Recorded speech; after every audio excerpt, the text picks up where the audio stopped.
जय श्री गुरुदेव, जय निताई, जय गौर, जय श्री श्री राधा श्याम सुंदर, जय भक्तबृंद, जय भक्तिमती मायेदेर सबार चरणे आमार दंडवत प्रणाम।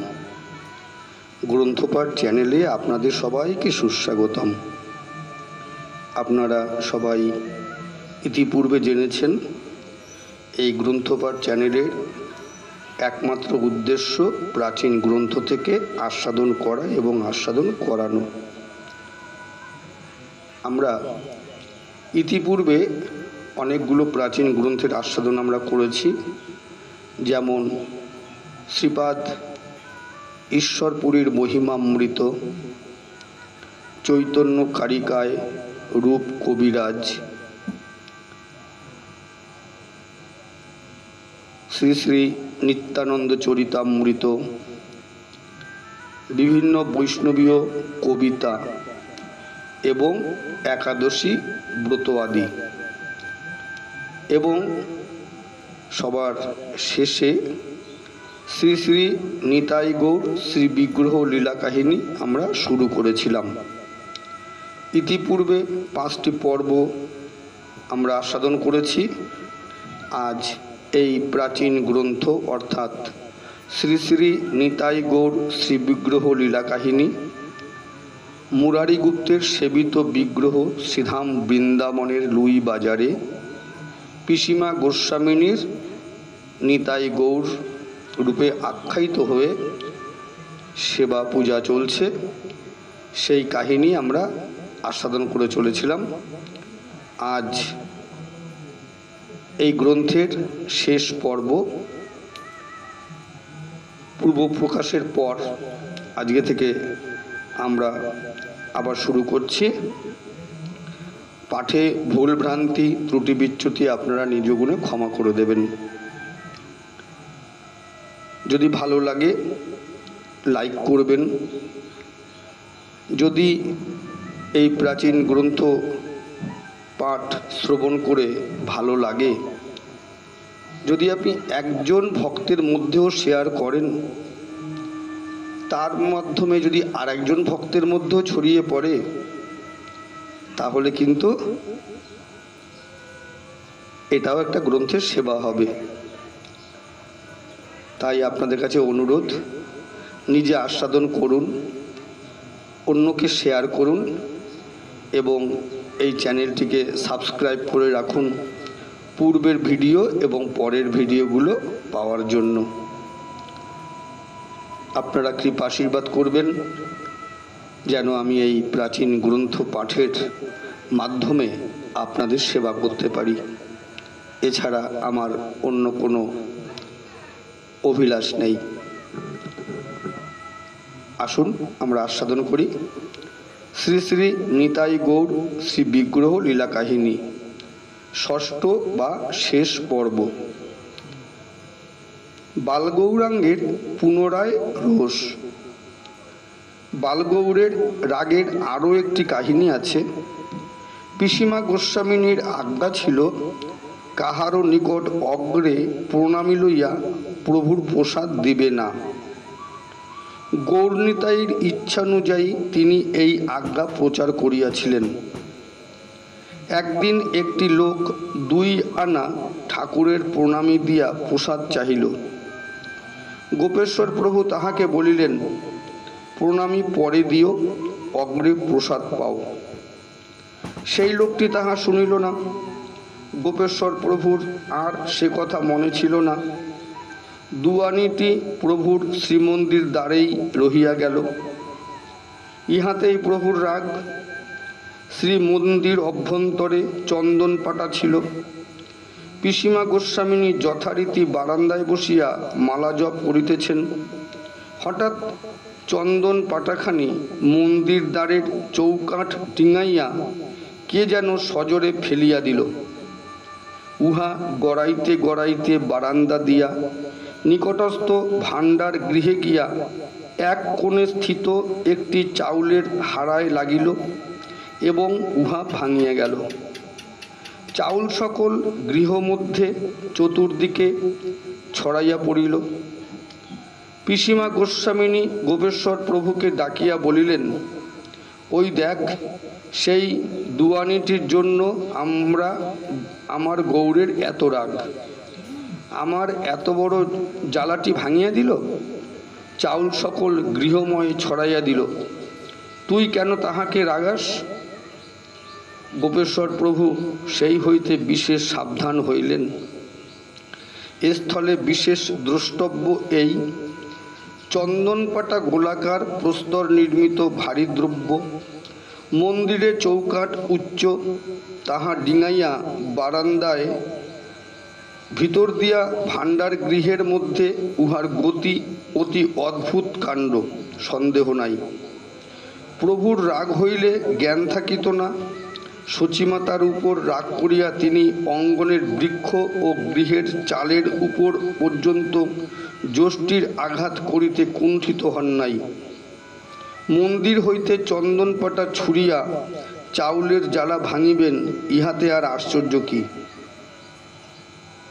শ্রী গোপেশ্বর প্রভুর বসন্ত রোগ। গোপেশ্বর প্রভু একবার বড় ভয়ানক বসন্ত রোগে আক্রান্ত হন। এই রোগে তিনি মাসাবধি শয্যাগত ছিলেন। তাহার প্রাণের আশা কেহ করে নাই। পিসিমা গোস্বামিনীর তখন ব্রজপ্রাপ্তি হইয়াছে। গোপেশ্বর প্রভুর অবস্থা অতীব শোচনীয়। তিনি অজ্ঞান অবস্থায় গৃহে শয়ন করিয়া আছেন। কথা বন্ধ হইয়া গিয়াছে। বাহ্যিক অবস্থা দেখিয়া সকলে ভাবিতেছেন, দেহত্যাগ এখন হয় কি তখন হয়। গোপেশ্বর প্রভু বলেন, তিনি কিন্তু অন্তরে পরমানন্দে নানাবিধ স্বপ্ন দেখিতেছেন, সুখ স্বপ্ন। কখনো বা দেবলোকে গমন করিতেছেন, কখনো বা পুনরায় মর্তে আগমন করিয়া গৌরনিতাইয়ের সেবা করিতেছেন।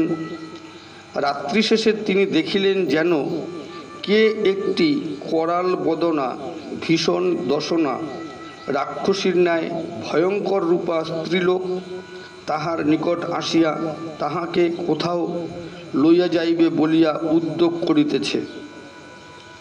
এই সময়ে পিসিমা গোস্বামিনী গৌরনিতাইকে সঙ্গে করিয়া গোপেশ্বর প্রভুর শয্যা পার্শ্বে আসিয়া দাঁড়াইলেন। এই সময় তাহাকে দেখিয়া গোপেশ্বর প্রভুর মনে বড় আনন্দ হইল এবং সাহসও হইল। রাক্ষসী মূর্তি তাহাকে দেখিয়া যেন কিছু দূরে অন্তর্হিত হইল। পরম দয়াল নিতাই যেন গোপেশ্বর প্রভুর অঙ্গে শ্রীহস্ত বুলাইয়া দিয়া কহিতেছেন, দাদা উঠো, তুমি না উঠিলে আমাদের খাইতে দিবে কে? আমাদের যে ক্ষুধা পাইয়াছে। ক্ষণকালের মধ্যে গোপেশ্বর প্রভুর জ্ঞান হইল। তাহার বক্ষস্থলে বদ্ধ শ্লীমারাশি হঠাৎ উদ্গীর্ণ হইয়া গেল। তিনি উঠিয়া বসিলেন এবং দেখিলেন যেন তাহার শরীরে কিছুমাত্র ব্যাধি নাই। কয়েকদিনের মধ্যেই তিনি দেবসেবার উপযুক্ত হইলেন। গোপেশ্বর গোস্বামী বলেন, পিসিমা গোস্বামিনী শীতলা দেবী।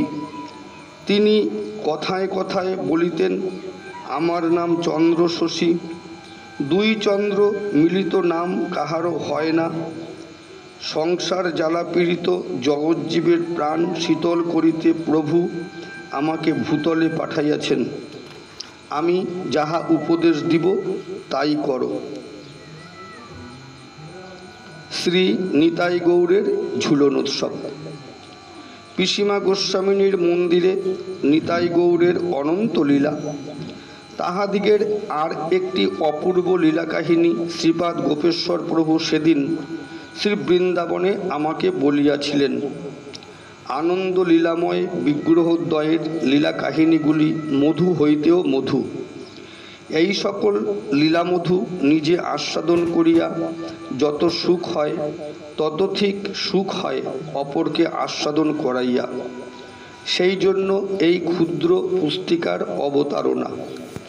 শ্রাবণ মাস শুক্লা পঞ্চমী তিথি ঝুলনের আয়োজন ও উদ্যোগ করিতে শ্রী বৃন্দাবনে সকলেই ব্যস্ত। শ্রী গোপেশ্বর প্রভু নিজ মন্দিরের বারান্দায় শ্রী নিতাই গৌরের ঝুলন খাটাইতে গিয়া দেখিলেন ঝুলন ঝুলাইবার লোহার কড়া ভাঙিয়া গেল। দালানের কড়ির অবস্থাও ভালো নহে। তিনি হাহুতাশ করিতে লাগিলেন, এবৎসর ঝুলন যাত্রার উৎসব হইবে না। এরূপ ভাব প্রকাশ করিলেন। ভক্তগণ সকলেই বিশেষ দুঃখিত হইলেন। গোপেশ্বর প্রভু কি যে করিবেন কিছুই স্থির করিতে পারিলেন না। এদিকে শ্রী অদ্বৈত দাস বাবাজি নামক একজন গোপেশ্বর প্রভুর পরিচিত প্রভু সন্তান নিজ গ্রামে গৃহে শয়ন করিয়া সেই দিনই রাত্রিতে স্বপ্ন দেখিলেন যেন দুইটি কিশোর বয়স্ক অপূর্ব সুন্দর বালক খেলিতে খেলিতে তাহার নিকট দৌড়িয়া আসিয়া তাহার হস্ত ধারণ করিয়া বলিতেছে, দাদা, আমাদের ঝুলন তুমি শ্রী বৃন্দাবনে গিয়া খাটাইয়া দাও। আমরা দুই ভাই এই জন্য তোমার কাছে আসিয়াছি। এই বলিয়া অদ্বৈত দাস বাবাজির হাত ধরিয়া শ্রী বৃন্দাবনে পিসিমা গোস্বামিনীর নিতাই গৌরের মন্দিরে লইয়া গেল। এই অপূর্ব স্বপ্ন দেখিয়া সেই দিনই বাবাজি মহাশয় শ্রী বৃন্দাবনে যাত্রা করিলেন। যথাসময়ে শ্রীধামে আসিয়া তিনি একেবারে গোপেশ্বর প্রভুর মন্দিরে গেলেন।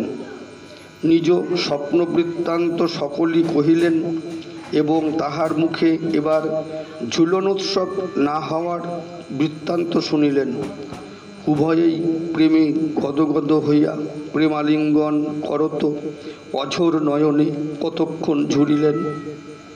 বাবাজি মহাশয় তৎক্ষণাৎ ৮০ টাকা খরচ করিয়া লোহার গার্ডার ও কড়ির বন্দোবস্ত করিয়া শ্রী মন্দিরে ঝুলনের সকল উদ্যোগ করিয়া দিলেন। মহাসমারোহে গৌরনিতাইয়ের ঝুলনোৎসব সম্পন্ন হইয়া গেল। গোপেশ্বর প্রভু সকলকে তাহার নিতাই গৌরের এই অপূর্ব লীলা কাহিনী শুনাইলেন। সকলেই মুগ্ধ হইলেন।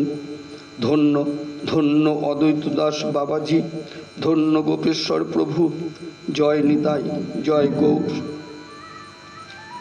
স্বয়ং আপনার সেবার বন্দোবস্ত।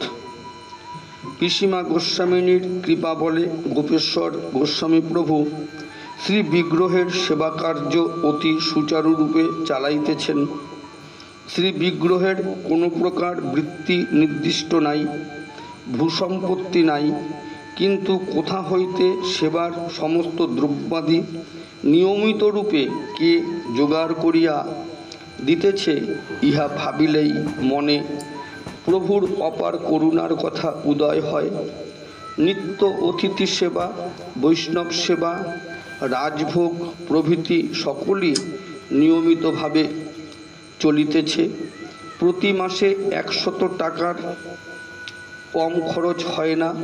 করুণাময় প্রভুদ্বয় স্বয়ং আপনাদের সেবার বন্দোবস্ত আপনারাই করিয়া লয়েন।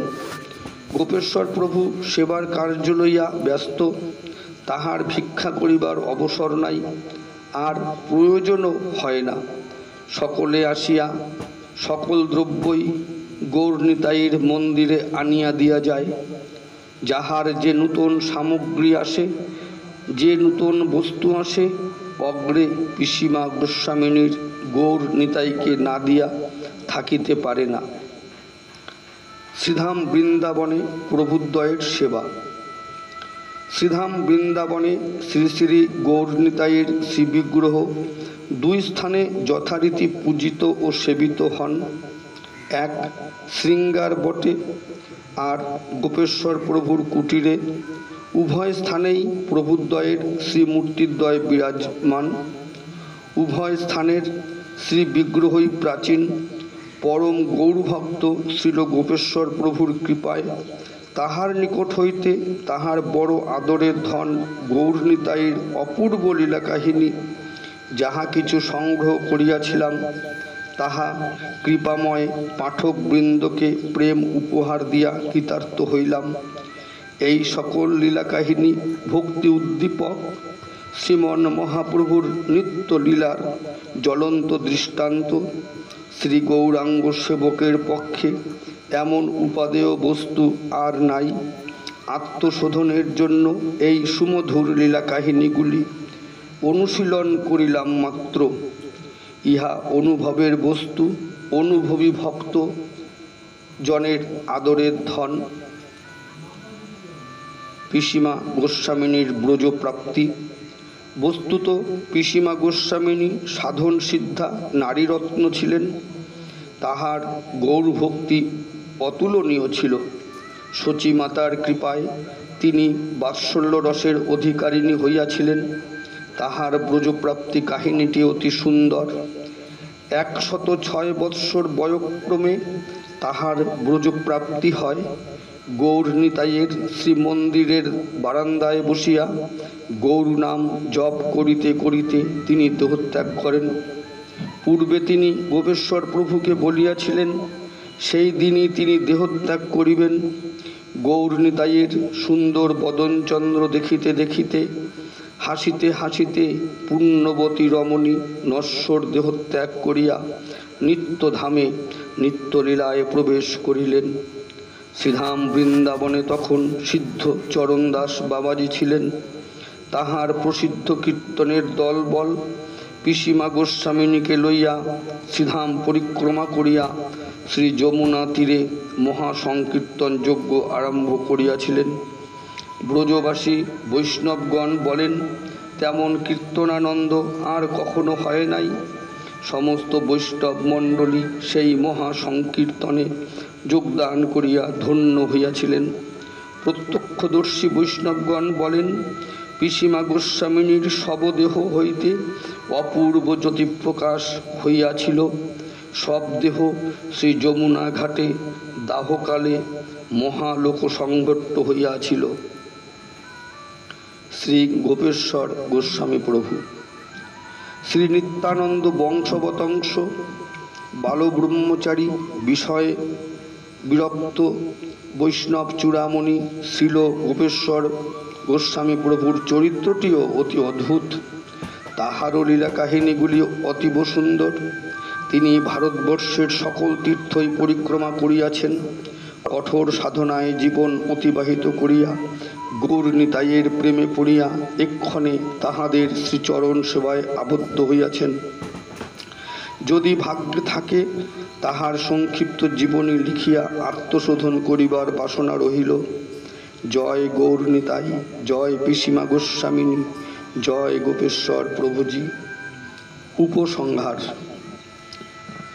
শ্রী শ্রী গৌরাঙ্গ প্রভুর অনন্ত লীলা কাহিনী অনন্ত রূপে জগতে বিস্তারিত হইয়া রহিয়াছে। তাহার শরণাগত ভক্তবৃন্দের মধ্যে এই সকল প্রেমানন্দপ্রদ সুমধুর লীলা কাহিনী সকল নানাভাবে নানা ছন্দে নিরন্তর কীর্তিত ও গীত হইতেছে। আমাদের মতো হতভাগ্য জীব তাহা সাধু ও আচার্য মুখে শ্রবণ করিয়া কৃতার্থ হইতেছে। ইহা অপেক্ষা সৌভাগ্যের বিষয় আর কি আছে? প্রতিদণ্ডে প্রতি পলে আমার পরম দয়াল শ্রী শ্রী নিতাই গৌরের অপার কারুণ্যর পরিচয় পাইতেছি। প্রভুদ্বয়ের কৃপানুভূতি করিবার শক্তি বৈষ্ণব কৃপা বলে অর্জিত হয়। কৃপাময় শ্রী বৈষ্ণব সাধুগণের কৃপা ব্যতীত শ্রী গৌর নিত্যানন্দের কৃপানুভূতি শক্তিলাভ সর্বদা দুর্ঘট। শ্রীধাম বৃন্দাবনে প্রায় ৫৫০ কুঞ্জে কুঞ্জে শ্রী বিগ্রহ পূজিত সেবিত হইতেছেন। তথ্যানুসন্ধান করিলে প্রত্যেক শ্রী বিগ্রহের কত যে অপূর্ব মধুর লীলারহস্য উদ্ঘাটিত হয় তাহা বলা যায় না। শ্রীধাম বৃন্দাবন শ্রী শ্রী রাধা গোবিন্দের নিত্যলীলাস্থলী। শ্রীধামের মাহাত্ম্যের সহিত শ্রী বিগ্রহের মাহাত্ম্য জড়িত এবং শ্রীধামের নিত্যতার সহিত শ্রী বিগ্রহের নিত্যলীলা প্রকটিত। শ্রী বৃন্দাবনবাসী সাধু বৈষ্ণবগণ শ্রী গৌর গোবিন্দের নিত্য দাস। তাহাদিগের প্রেম সেবায় ভক্তবৎসল প্রভু তুষ্ট হইয়া তাহাদিগের নিকট আত্মপ্রকাশ করেন। শ্রী প্রভুর এই আত্মপ্রকাশই তাহার লীলারঙ্গ। এই জন্য তাহার লীলারঙ্গ পরম রহস্যপূর্ণ। এই লীলা রহস্যের মর্ম কেবল তাহার অন্তরঙ্গ ও মুর্মী রসিক ভক্ত সাধক বৃন্দই জানেন। জীবাধম গ্রন্থকারের পক্ষে এই সকল লীলা রহস্য লইয়া আলোচনা ও আন্দোলন করা ধৃষ্টতা মাত্র। ইহা তাহার দুঃসাহস ভিন্ন আর কিছু নহে। আত্মশোধিবার তরে দুঃসাহস কইনু, লীলা সিন্ধুর এক বিন্দু স্পর্শিতে নারিনু। শ্রী শ্রী গৌর নিত্যানন্দ চরণে সমর্পিত মস্তু। গ্রন্থের বিশ্রাম।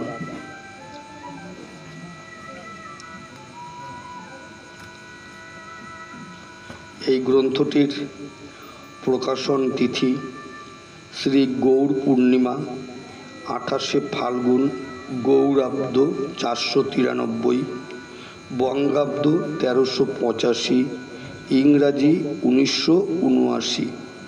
প্রকাশক শ্রী কৃষ্ণ জন্মস্থান সেবা সংস্থান, মথুরা, উত্তরপ্রদেশ। গ্রন্থকার প্রভুপাদ শ্রী হরিদাস গোস্বামী। বিশ্রাম দেওয়া হলো। পাঠে ভুলভ্রান্তি ত্রুটি বিচ্যুতি হলে আপনারা নিজ গুণে ক্ষমা করে দেবেন। আবার করজোড়ে বলছি, ভালো লাগলে লাইক করবেন, কমেন্টস করবেন, অন্যের মধ্যে শেয়ার করার মাধ্যমে গ্রন্থের সেবা করুন, যাতে এই সমস্ত অথেন্টিক লীলা কাহিনীগুলো ভক্তের মধ্যে প্রচারিত হয়। সাবস্ক্রাইব করে রাখুন পরবর্তী ভিডিও এবং পূর্বের ভিডিওগুলো যাতে সহজেই পাওয়া যায়। এই অধমকে কৃপাশীর্বাদ করবেন, আপনাদের যেন সেবা করে এই জীবনকে ধন্য করতে পারি, এছাড়া আর কোনো অভিলাষ নেই। শ্রী গুরু প্রেমানন্দে নিতাই গৌর সীতানাথ। হরি হরি বল, হরি হরি বল, হরি হরি বল।